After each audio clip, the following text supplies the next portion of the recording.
3 seconds. The police officer would tell me later. That's all the time you had. But in the moment, 3 seconds felt long enough for me to notice everything. The red rubber ball bouncing off the curb, the little boy chasing it without looking, the dark SUV rolling toward the crosswalk, and a man's terrified voice shouting, "Mason." I didn't think. Thinking would have taken too long. I dropped the canvas bag hanging from my shoulder and ran. My name is Noah Bennett.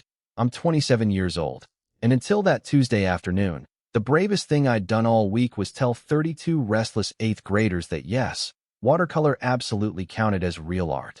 I had just left Jefferson Middle School after staying late to clean brushes and organize supplies. The October air was cool, leaves skittering across the sidewalk beneath a pale blue sky, and I was thinking about leftover pasta and whether I had enough coffee for tomorrow morning. Then that red ball rolled into the street. The boy couldn't have been older than 7. Brown hair, blue jacket, sneakers flashing beneath him as he ran after it. I reached him just as he stepped off the curb. I caught him around the shoulders and pulled him back onto the grass with me. Behind us came the sharp sound of brakes, then silence. For one strange second, neither of us moved.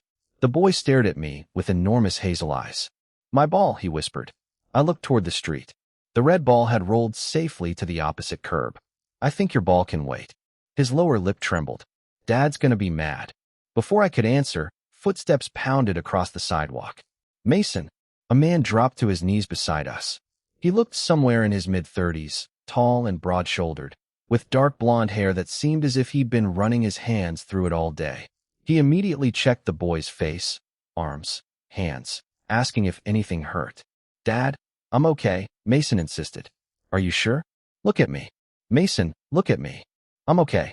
The man closed his eyes for half a second and pulled his son against his chest. That was when I noticed his hands. They were shaking, not slightly, badly enough that he curled one into the back of Mason's jacket as though he needed something solid to hold on to. Mason hugged him back. "Dad, Noah saved me." The man's eyes opened and landed on me. I wasn't sure how Mason knew my name until I remembered the faculty badge still clipped to my jacket. "Noah?" the man asked quietly. "Noah Bennett." He swallowed and nodded once. "Grant Walker." His voice sounded steady, but his hands still weren't. "I don't know how to thank you." "You don't have to." "Yes." His gaze moved to Mason, then back to me. "I do." There was something in Grant's expression I couldn't understand yet. It wasn't simple gratitude. It looked deeper, almost like fear refusing to leave even after the danger had passed. Mason finally pulled away from him and pointed across the street. "Can we get my ball now?" Grant stared at his son. I expected anger. Instead, he let out a shaky laugh and pressed his forehead briefly against Mason's hair. "We're going to have a very long conversation about that ball." "So that's a maybe?" Mason asked. I laughed before I could stop myself. Grant looked at me, and for the first time, the fear in his face softened. Only for a second. A police cruiser arrived a few minutes later after someone nearby had called. Everything was fine. Nobody was hurt. The driver was shaken but cooperative. It should have felt like an ordinary close call once everyone realized Mason was safe. Somehow it didn't.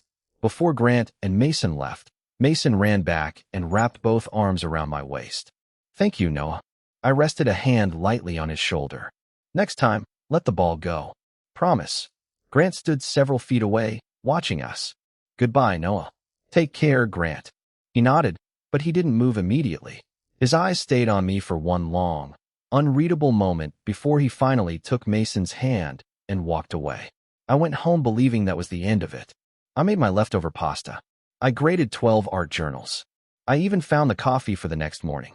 But sometime after midnight, I caught myself thinking about Grant Walker's shaking hands and the look on his face when he'd realized his son was safe. I didn't know then that Grant wasn't sleeping either. And I definitely didn't know that at 7:08 the next morning, 3 knocks on my front door were about to change my life. At exactly 7:08 the next morning, someone knocked 3 times on my front door. I was standing in my kitchen wearing gray sweatpants, 1 sock, and an old Jefferson Middle School sweatshirt, trying to convince my coffee maker to finish brewing before I had to leave for work. Nobody visited me that early. Honestly, almost nobody visited me at all. I lived alone in a small duplex on a quiet street about 12 minutes from the school, and my mornings were usually predictable. Coffee, toast, traffic report, then 20 minutes of wondering how middle school students manage to lose so many pencils. The knocking came again. I checked the clock, walked to the door, and looked through the peephole. My hand froze on the lock. Grant Walker stood on my porch. He looked different from the terrified father I had met yesterday.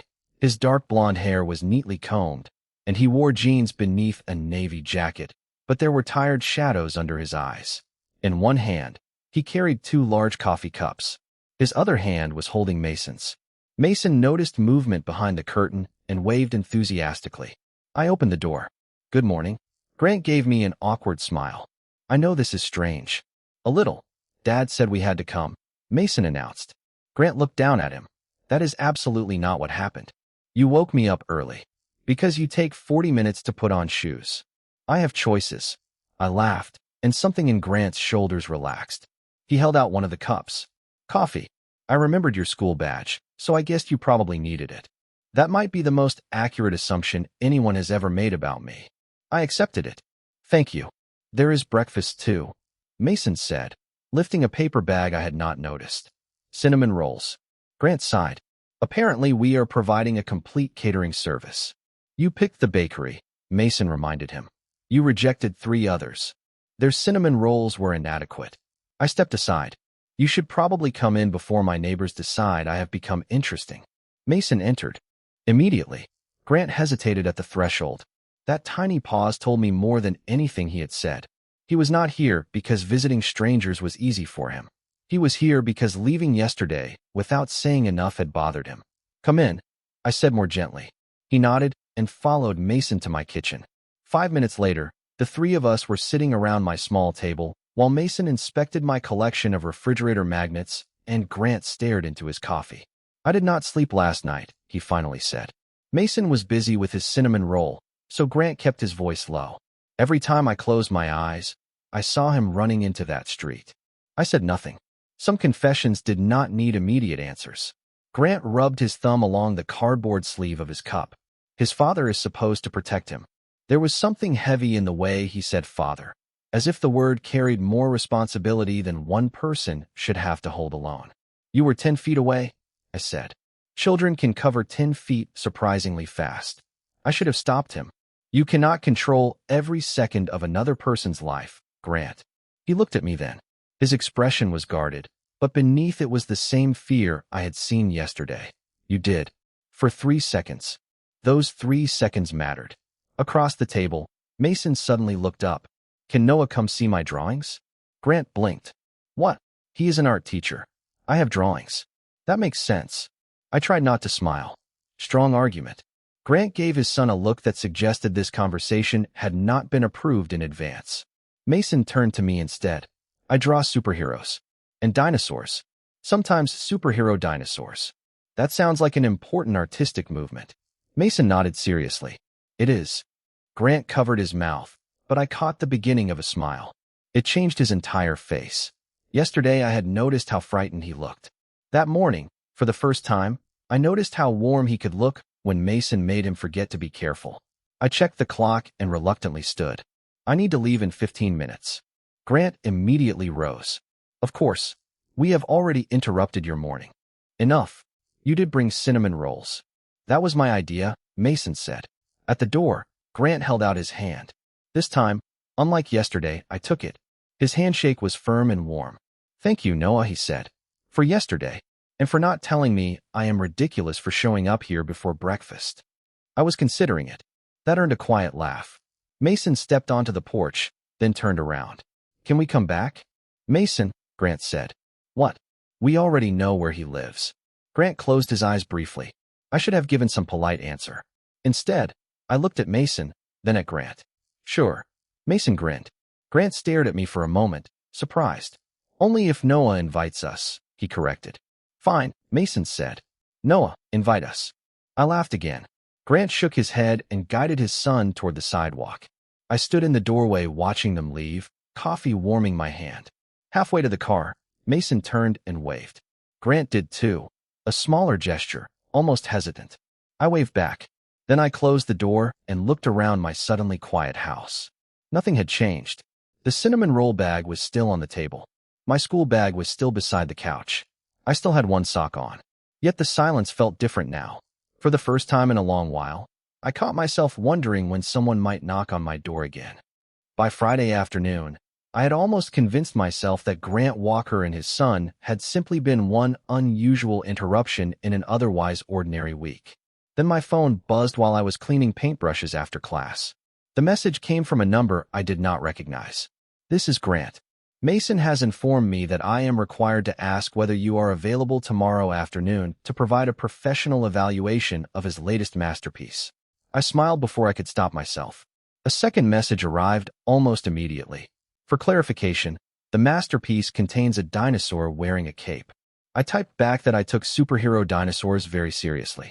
The next afternoon, Grant and Mason arrived at my house carrying a sketchbook and a box of donuts. Mason marched straight to my kitchen table like he had been visiting for years. Grant remained near the doorway with that same careful hesitation I had noticed before. He always seemed to need one extra second before entering someone else's space. Mason opened his sketchbook. "This is Thunder Rex." The drawing showed a green dinosaur flying over several buildings while wearing a bright red cape. "What is his power?" I asked. "He can hear people who need help from 50 miles away. That is useful. And he can eat 12 cheeseburgers. That seems less useful. Depends on the emergency." Grant laughed from behind me, and Mason looked pleased with himself. We spent nearly an hour drawing. Grant mostly watched, drinking coffee while Mason explained an increasingly complicated universe involving heroic dinosaurs, evil robots, and one extremely important golden retriever. Somewhere during that hour, Grant stopped sitting stiffly in his chair. He rolled up his sleeves. He stole half of Mason's donut. He even attempted to draw a dinosaur himself. It looked like a confused horse. "You are terrible at this," Mason announced. "Thank you for your support. Noah can teach you." Grant looked at me. "Apparently my education is now your responsibility. I have seen worse." That sounded suspiciously polite. After they left, I noticed Mason had forgotten a blue-colored pencil beneath the table. I put it beside my coffee maker without thinking. The following weekend, Grant invited me to a pumpkin patch outside town. I nearly said no. Spending an afternoon with them felt different from sharing coffee at my kitchen table. It felt dangerously close to becoming part of something. Then Mason took the phone from Grant and shouted, "They have a corn maze," and somehow that settled it. Saturday arrived bright and cool. Mason raced between rows of pumpkins while Grant followed with the alert concentration of a Secret Service agent. "You know he is 7, not a visiting president," I said. "Visiting presidents probably follow instructions better." Mason stopped beside an enormous pumpkin. "This one." Grant examined it. "That weighs more than you do." "Exactly." I expected Grant to refuse. Instead, 10 minutes later, he was carrying the ridiculous pumpkin toward a wagon while Mason walked beside him looking victorious. I began noticing things about Grant that afternoon. He kept tissues in his jacket because Mason always forgot them. He carried an allergy medication kit in a small pouch. Before Mason ate anything, Grant checked the ingredient label. When we returned to his SUV, he checked Mason's seat belt once, closed the door, then opened it again and checked a second time. I remembered those shaking hands beside the road. Grant noticed me watching. "Habit," he said quietly. "You do that every time?" "Pretty much." There was no joke in his voice now. I could have told him he worried too much. Instead, I walked around to the passenger side. "Then I guess Mason has the safest seat belt in America." Grant looked at me for a second, then smiled. "Probably." On the drive back, Mason talked for 15 straight minutes before suddenly falling asleep. His head tilted against the window. Grant immediately lowered the radio. "He does that," he whispered. "Full speed until the battery dies." I smiled. I have students like that. The road stretched ahead beneath orange trees and late afternoon sunlight. For several minutes, neither of us spoke. It was not uncomfortable. That surprised me. Grant finally glanced toward the rearview mirror. His expression softened when he saw Mason sleeping. "He is everything," he said. 3 simple words. But I heard the fear underneath them. I looked at Grant differently after that. Not because he was handsome, though he was. Not because there was something mysterious about him. There was not. Grant was simply a tired father who remembered which cereal his son liked, carried emergency medicine everywhere, checked seat belts twice, and willingly hauled a 40-pound pumpkin across a field because it made Mason happy. When they dropped me off, Mason woke long enough to mumble goodbye. Grant waited until I reached my porch. Noah, I turned. Thank you for today. I had fun. He seemed surprised by my answer. So did we. After the SUV disappeared around the corner, I found myself standing beneath the porch light longer than necessary. I had spent years believing loneliness was peaceful because nothing could disturb it. But lately, a 7-year-old boy kept finding reasons to enter my life. And every time he did, his father followed. The unsettling part was that I was beginning to hope they would keep finding reasons. The rain started halfway through dinner and turned the windows of Grant Walker's house into sheets of moving silver. I had only planned to stay for an hour. Mason had insisted I come over to see the finished version of Thunder Rex, which now included a city skyline, 3 robots, and a golden retriever wearing what Mason claimed was advanced protective armor. Grant had added pasta and garlic bread to the invitation, and somehow an hour became 3. By the time I looked outside, water was rushing along the curb and the wind was bending the maple trees across the street. You are not driving home in that, Grant said. I live about 15 minutes away. Not tonight you do. Mason looked up from the living room floor. You can sleep here. Grant gave him a patient look. Noah is capable of making his own decisions. He should decide to sleep here. Thank you, Attorney Mason. I laughed and agreed to wait until the storm eased. That was how I ended up wandering into Grant's living room with a mug of coffee while Mason built a blanket fort around the couch. I had been to the house once before, but only long enough to pick them up for lunch. That evening was different. A home revealed itself slowly when you stayed long enough to notice what nobody explained. The place was comfortable and clean, but certain things seemed untouched. There was a dark green ceramic mug at the far end of the kitchen shelf, separate from the cups Grant actually used. A brown jacket hung on a hook beside the back door, even though it looked too small for Grant. Then I saw the photograph on the bookshelf. Grant was younger in it, smiling in a way I had never seen before. Beside him stood another man with sandy hair and kind eyes, one arm around Grant and the other holding a much younger Mason. They looked happy, not posed happy, real happy. Grant noticed where I was looking. The room became quiet despite the rain against the windows. That is Luke, he said. I turned toward him. Grant set his coffee down. My husband. I looked back at the photograph. Suddenly, all the little details I had noticed made sense. Mason's other dad? Grant nodded. He died 3 years ago. His voice remained controlled, but his fingers tightened around the edge of the counter. I am sorry. Thank you. I did not ask how. It did not feel like information I was owed. Grant seemed grateful for that. He walked over and picked up the photograph. Luke bought that mug on our first vacation together. The ugly green one in the kitchen. I was not going to call it ugly. You are an art teacher. You should have standards. I smiled, and Grant almost did too. He ran his thumb along the wooden frame. For a long time, I thought keeping everything exactly where he left it would somehow keep the house from changing. His gaze moved toward Mason, who was arranging pillows inside his fort. Then Mason kept growing. His shoes got bigger. His toys changed. He stopped asking for bedtime stories every night. Life kept moving whether I wanted it to or not. I leaned against the bookshelf beside him. That sounds hard. Grant let out a quiet breath. After Luke died, everybody told me I had to keep going for Mason. So I did. Breakfast at 7. School at 8. Work. Grocery store. Homework. Laundry. Soccer practice. Dentist appointments. Birthday parties. He looked at me. I became very good at being a father. Something in his expression made my chest tighten. And Grant. He went still. What about him? What happened to the part of you that was not somebody's dad? For several seconds, only the rain answered. Grant looked toward the dark window. I think I forgot he existed. Mason suddenly called from the living room. Dad, Noah, you have to see this. Grant carefully returned the photograph to the shelf. We inspected Mason's fort, which apparently had 2 bedrooms, a kitchen, and a strict rule against vegetables. 20 minutes later, Mason fell asleep inside it with a pillow under his head and Thunder Rex beside him.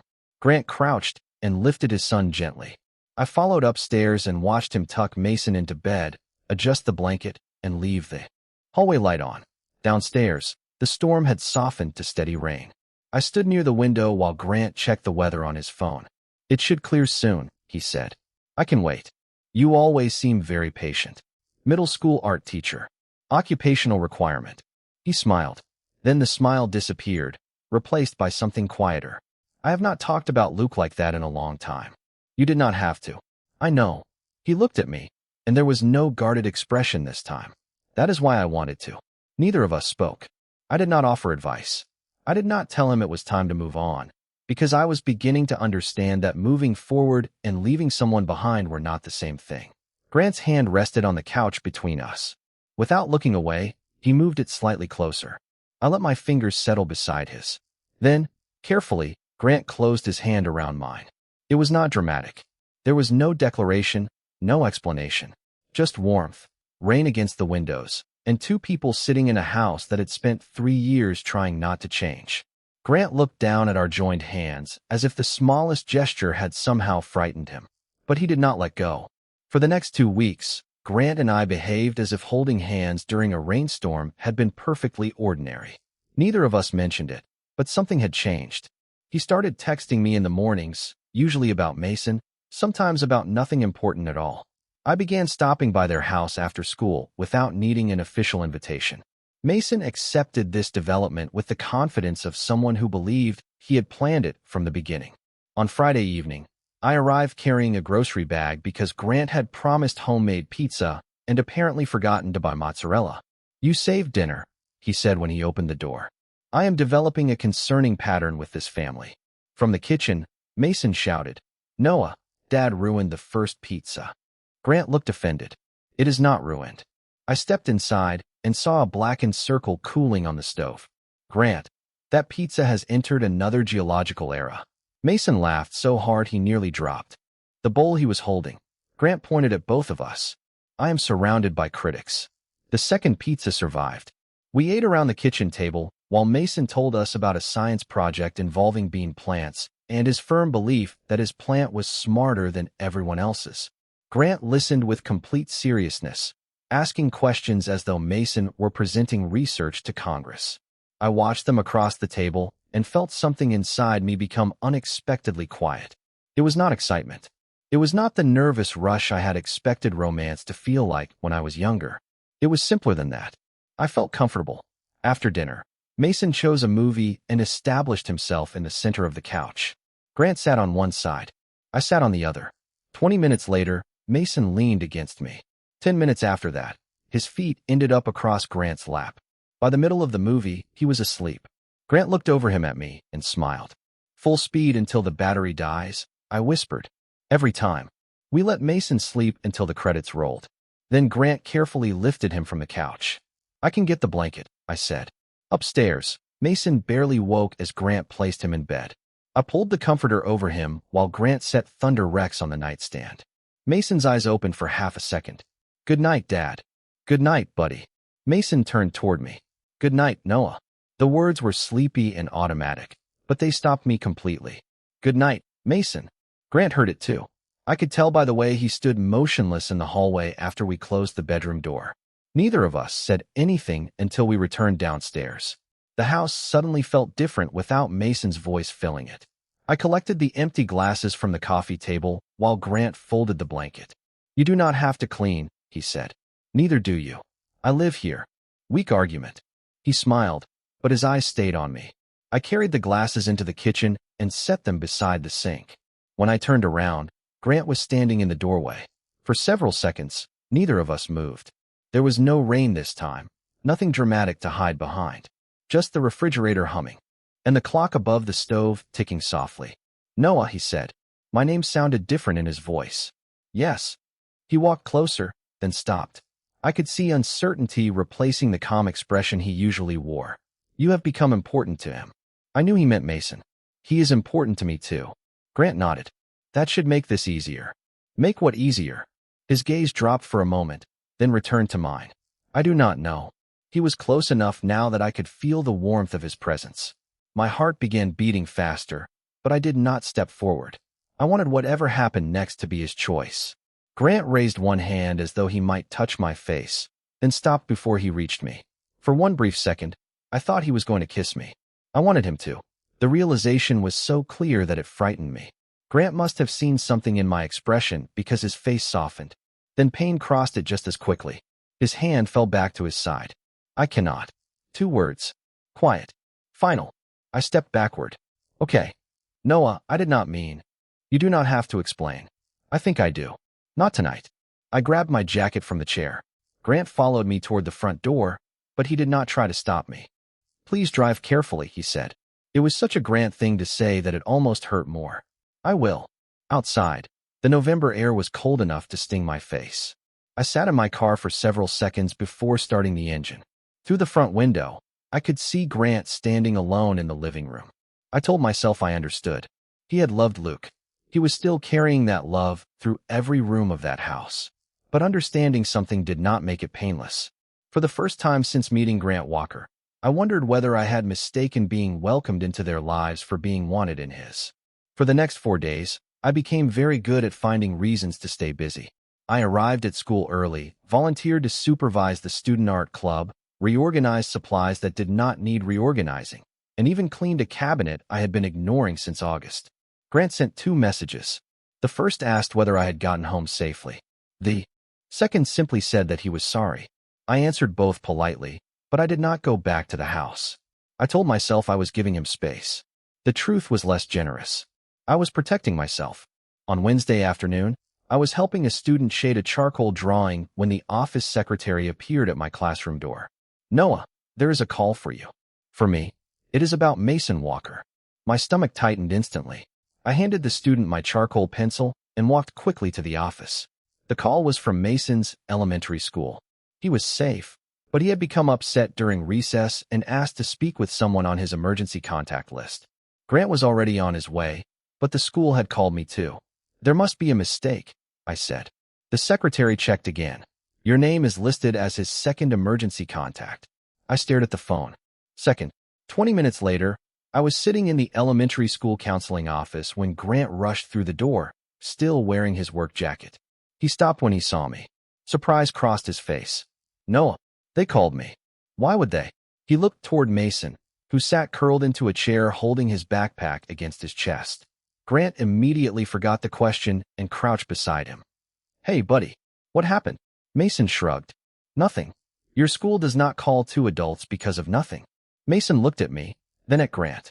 His eyes were red from crying. We had to fill out the emergency card again. Grant frowned.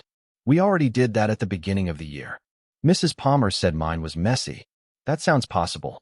Mason did not smile. Grant's expression softened. What happened? Mason opened his backpack and pulled out a folded sheet of paper. Grant took it. I watched his eyes move down the page.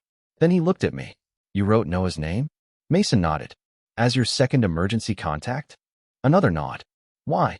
Mason's fingers twisted around the zipper of his backpack. Because there was nobody else. The room went completely still.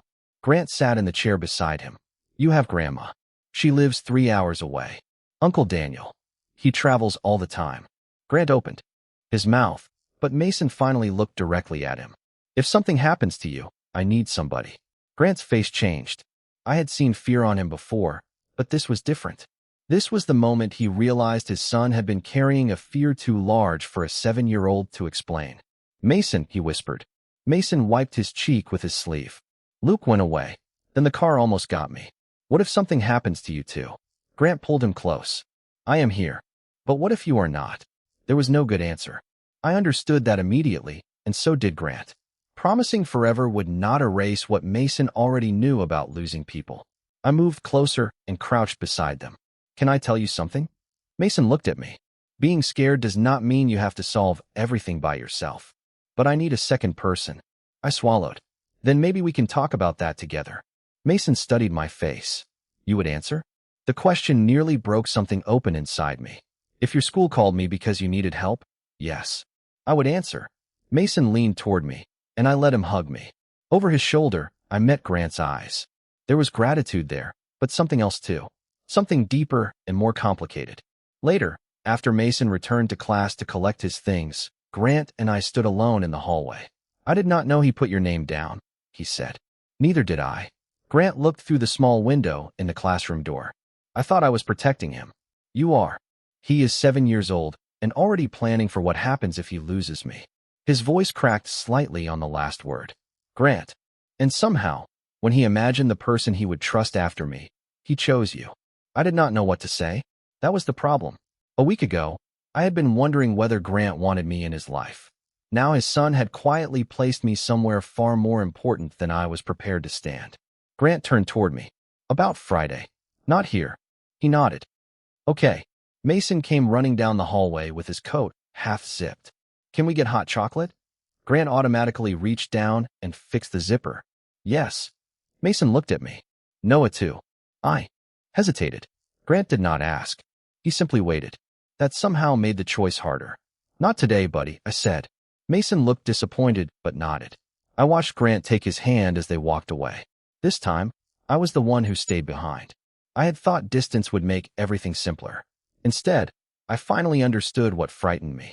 I was no longer standing outside Grant and Mason's life hoping to be invited in. Somehow, without any of us noticing when it happened, Mason had already made a place for me.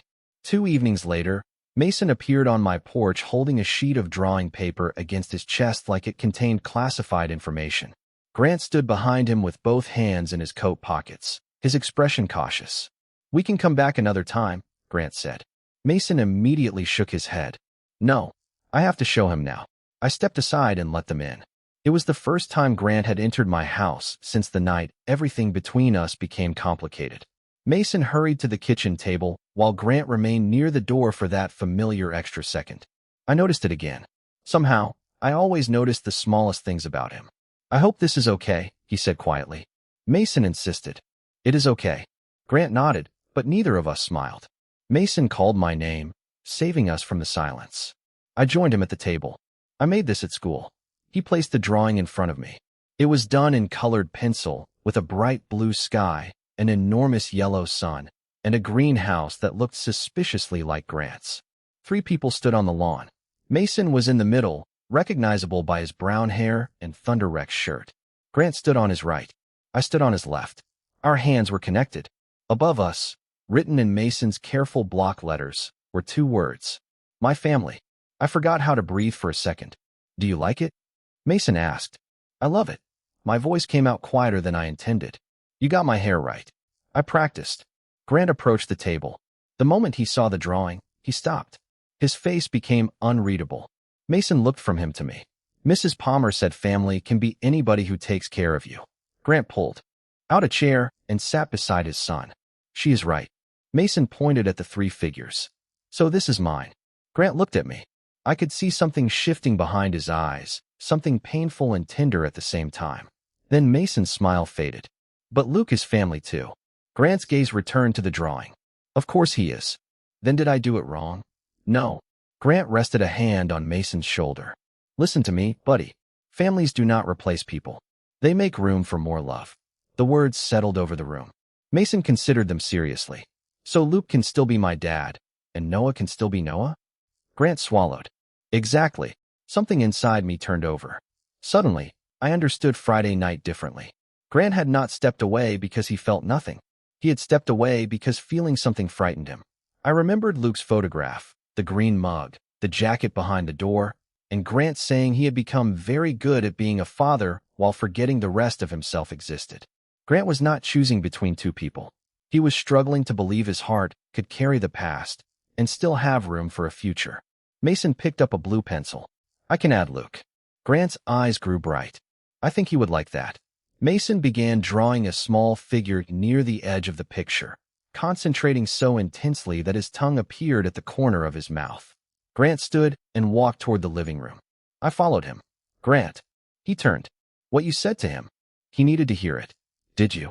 That stopped him. For several seconds, he said nothing. Probably. Then why are we pretending Friday did not happen? His jaw tightened. Because I do not know how to do this. Neither do I. That is different. Why? Grant glanced toward the kitchen to make sure Mason was still occupied. Because you are not carrying a life that ended before you were ready. No, I am not. I kept my voice gentle. But I am also not asking you to erase it. Grant looked at me, and I saw the wall around him weaken. I took 1 step closer. I do not want Luke's place. His eyes closed briefly. Noah. I would never ask for it. When he opened his eyes. Again, the fear was there, but so was something else. That is exactly what scares me, he whispered. What? That you understand. Before I could answer, Mason came running from the kitchen with the finished drawing. Look. Luke was now represented beneath the yellow sun, slightly apart from the three of us, but connected by a long blue line Mason had drawn through every figure. The blue line is love, he explained. Grant stared at it. His hand covered his mouth for a moment. Then he crouched and hugged Mason. I looked away, giving them the privacy of a few quiet seconds. When Grant stood again, he seemed to have made a decision, but I could not tell what it was. We should go, he said. My heart sank. Grant, not because of you. He picked up Mason's coat. I just need to think. At the door, Mason handed me the drawing. You keep it. Are you sure? I can make another one. I held it carefully.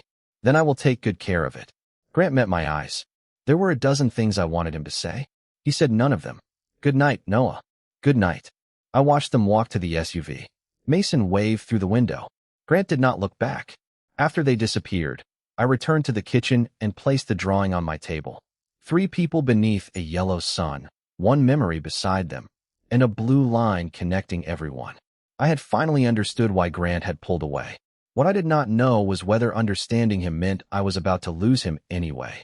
The rain began again just after 9 that night, soft at first, then steady enough to blur the porch light through my front window. Mason's drawing was still on my kitchen table. I had looked at it so many times that I could picture every crooked line without turning my head. I tried grading student projects. I tried washing dishes. I even tried watching television, but every quiet moment brought me back to Grant saying he needed to think. At 10:17, 3 knocks sounded at my door. I froze. For one impossible second, I was back in my kitchen weeks earlier, holding coffee while a single father and his 7-year-old son waited outside. This time, when I opened the door, Grant was alone. Rain darkened the shoulders of his navy coat. His hair was damp, and his hands were empty. No coffee, no cinnamon rolls, no Mason standing beside him with an explanation ready. Just Grant. Mason is with my mother, he said. She came into town this afternoon. I nodded. Okay. He looked past me toward the kitchen, where the drawing was visible beneath the light. Can I come in? I stepped aside. Grant entered, but for the first time, he did not hesitate at the threshold.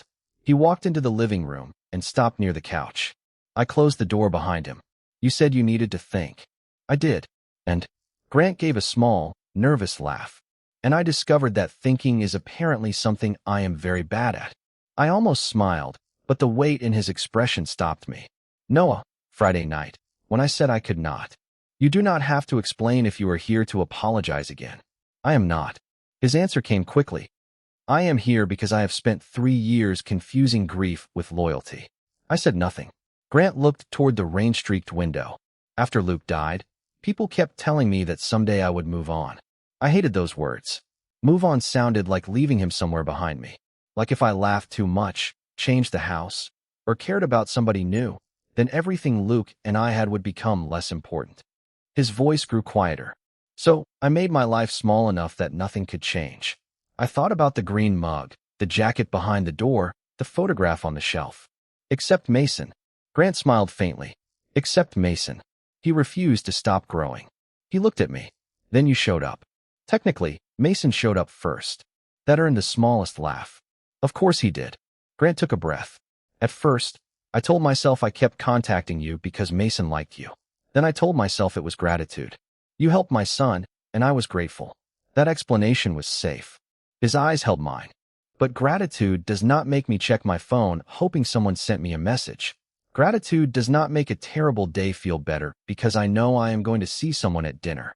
Gratitude does not make my house feel too quiet after that. Person leaves. My heartbeat seemed suddenly loud. Grant continued before I could answer. When I almost kissed you, I wanted to. That was the problem. For the first time since Luke, I wanted something for myself. His eyes shone, but he did not look away. And I felt guilty. I moved closer, leaving enough space for him to choose what happened next. Grant, loving someone who is gone and caring about someone who is here do not cancel each other out. I know that now. He glanced toward Mason's drawing. My 7-year-old figured it out before I did. He is unusually wise for someone who thinks dinosaurs need capes. He has layers. We both smiled, and then Grant's expression became serious again. You told me you did not want Luke's place. I meant it. I know. He took one step toward me. That is why I came back. His voice trembled slightly. I do not want you to be Luke. I want you to be Noah. Something in my chest finally loosened. Grant looked down for a moment before speaking again. You helped Mason on the worst afternoon I can remember. But that is not why I am standing here tonight. I am here because you make him laugh. Because you listen to him like every ridiculous dinosaur story matters. Because you challenge me when I am hiding behind being a father. Because when you are in my kitchen, it feels lived in again. He paused. And because I miss you when you are not there. I reached for his hand. This time, he took mine without hesitation. I missed you too. Grant's eyes closed briefly, and when they opened, the fear I had grown accustomed to seeing was softer. He leaned toward me slowly, giving me every chance to step away. I did not. Our kiss was brief and gentle, less like a dramatic beginning than an answer we had both been afraid to say aloud. When we separated, Grant rested his forehead lightly against mine and laughed under his breath. Mason is going to be unbearable. He already thinks he arranged this. He basically did. Outside, the rain continued against the windows. Inside, Grant still held my hand. Weeks ago, he had stood at this same door because he needed to thank the man who had helped his son. Tonight, he had come alone. Because he finally understood that wanting a future did not require abandoning his past. And for the first time, neither of us was standing at the threshold. 1 year later, the red ball rolled toward the street again. I saw it from Grant's front porch and felt my entire body tense before my mind caught up with what was happening. Mason ran after it, reached the edge of the sidewalk, and stopped. He looked left, then right, then left again. The ball continued across the quiet residential street without him. Mason turned toward us with the expression of someone expecting applause. Grant folded his arms. Someone finally learned. I leaned against the porch railing. It only took him a year. I heard that, Mason called. Good. That means your ears work too. Mason rolled his eyes with all the confidence of an 8-year-old who believed adults existed primarily for his entertainment. He waited until the street was clear, crossed carefully, retrieved the ball, and came running back. Grant watched every step. He still checked Mason's seatbelt twice. He still carried allergy medication everywhere. He still worried more than most people probably thought necessary. But these days, when fear appeared in his eyes, it did not stay there as long. A lot had changed in a year. Not quickly. Grant and I had agreed that neither of us wanted to rush something simply because we had finally admitted we wanted it. I kept my duplex for several months. We had dinner together 3 or 4 nights a week. Mason continued inventing increasingly ridiculous reasons why I needed to visit. Eventually, he stopped inventing reasons. So did I. By spring, there was a toothbrush with my name on it in Grant's bathroom, art supplies in a kitchen cabinet, and enough of my shirts mixed into Grant's laundry that pretending I was merely visiting became ridiculous. In June, I gave up the duplex. Mason celebrated by making a sign for the front door that said Noah lives here now. Grant pretended to object to the glitter. He did not remove the sign for 3 months. Inside the house, the changes were smaller but somehow more important. The dark green mug was still in the kitchen. Luke's brown jacket was no longer behind the back door, but it had not disappeared. Grant had carefully packed it into a memory box with photographs, letters, and things Mason wanted to keep. Luke's picture remained on the bookshelf. Nobody moved it. Nobody needed to. Beside it sat a new wooden frame containing Mason's drawing. The yellow sun had faded slightly. The greenhouse was still crooked. For figures were connected by that long blue line Mason had called love. Grant once asked if keeping it beside Luke's photograph felt strange to me. I told him it felt exactly right. Families did not become whole by pretending nothing had been lost. Sometimes they became whole by learning that love could remember what came before while still making room for what came next. Noah, Mason shouted from the yard. Thunder Rex needs repairs. I walked down the porch steps. His beloved superhero dinosaur had lost part of its red cape after a year of adventures. This looks serious. Can you fix it? I am an art teacher, not a dinosaur surgeon. Same thing. Grant came down behind me carrying 3 mugs of hot apple cider. Do not argue with him. I learned that 6 years ago. You are supposed to support me, I said. I support you emotionally. I refuse to support you strategically against Mason. Mason looked delighted. Dad is on my team. Grant handed me a mug. I am on the team least likely to require a 40-minute debate. I took the cider and bumped my shoulder gently against his. Grant smiled. That smile had changed too. The first time I met him, It had appeared only briefly, like something he had forgotten how to use. Now I saw it every day. Mason carried Thunder Rex inside, leaving Grant and me alone beneath the orange leaves. Grant slipped his hand into mine. There was no hesitation anymore. "You know what today is?" he asked. "Tuesday." He gave me a look. 1 year. I knew exactly what he meant. I remember. Grant looked toward the street. "Sometimes I still think about those 3 seconds." "So do I. I spent months thinking you saved Mason that day." He squeezed my hand. "You did. But that was not the only thing that happened."